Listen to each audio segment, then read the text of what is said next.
Hello and welcome to the 14th edition of Marco 5. In this 5-minute video, we will explore 5 topics concerning Marco Island and the greater area. Let's head to the first topic, Janine Rose and her cancer story. Janine Rose is a community face, especially at Marco Island Academy. Janine, the current office administrator, has a story unlike any other. Last April, Janine Rose received the devastating diagnosis. She had breast cancer. After her diagnosis, Rose was forced to face her 2 daughters and telling them. Her story goes deeper as she battled cancer during the COVID-19 pandemic. Rose was forced to go to chemo alone and battle her fight through isolation and the fear of COVID-19. She said that her family, both blood and school family, helped her through it. I cannot give this story a brief summary as I usually do with the others on this show. What I will do is let you know that the story is on the front page and the second half of the story will be found in the next edition. This is truly a beautiful story and I hope you all take the time to read this edition. Last week, we read about the Marco Island Cemetery and its history. Well, this week I looked to the history behind the Marco Island Youth Center. Following suit with the cemetery, Marco Island's Women's Club came together to start a nonprofit to build a center for the youth. Jean Hiller, a club member at the time, said this: "While Marco Island had yacht clubs and golf clubs and bridge clubs for the adults, there was nothing here for the island's youth. Once the women achieved a state charter, it was up to them to fundraise, and fundraise they did. Eventually, in 1977, the Marco Island Youth Center merged with the YMCA.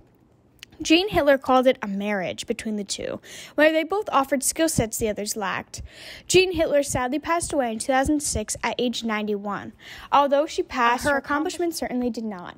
The Women's Club, along with the YMCA, are still running and doing amazing things for the island and its growing community, including the youth." In lighter news, the Mermaidtails Dance classes are up and running. This new studio opened above the Sunshine Booksellers and offers direction for 3-year-olds and up.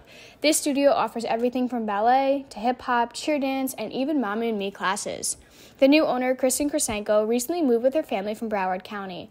Krasenko has 2 young girls, and she said once COVID-19 hit, quote, "There was no dance on the island for the last year." She continued on to say, "We were driving to Naples for gymnastics or driving an hour for any type of activities for the girls.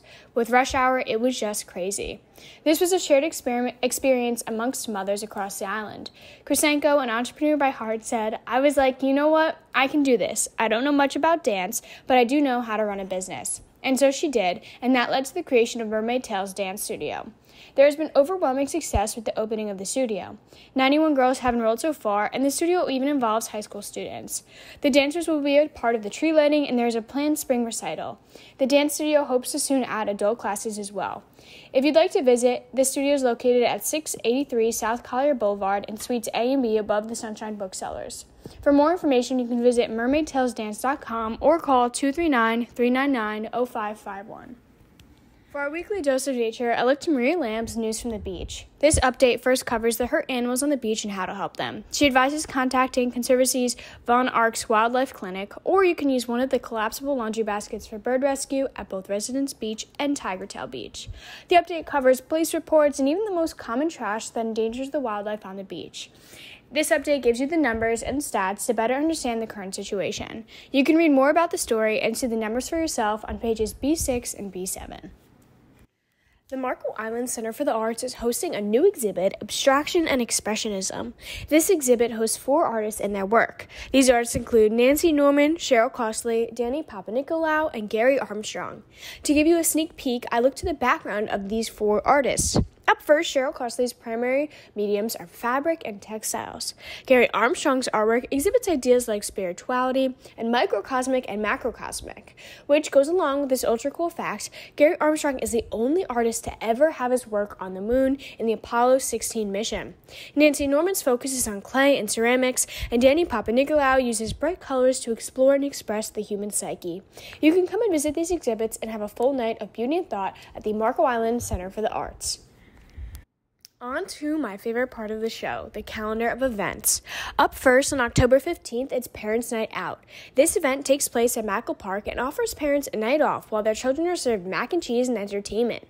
On October 20th, our favorite, Coffee with a Cop, is on, a morning for catching up and community bonding. Finally, on November 20th is the 3rd annual Rookery Bay Car Show, a nice day for all our car junkies out there. If you'd like to see more events, you could visit www.coastalbreezenews.com and then click the drop-down box. To share an event with your community, you can email calendar@coastalbreezenews.com. Thank you for joining me in the 14th edition of Marco 5. The Coastal Breeze is dedicated to providing local news, and I hope to see you all next week in the 15th edition. To keep in touch before then, you can visit us on Twitter, Instagram, and Facebook, which are all linked below. See you next time.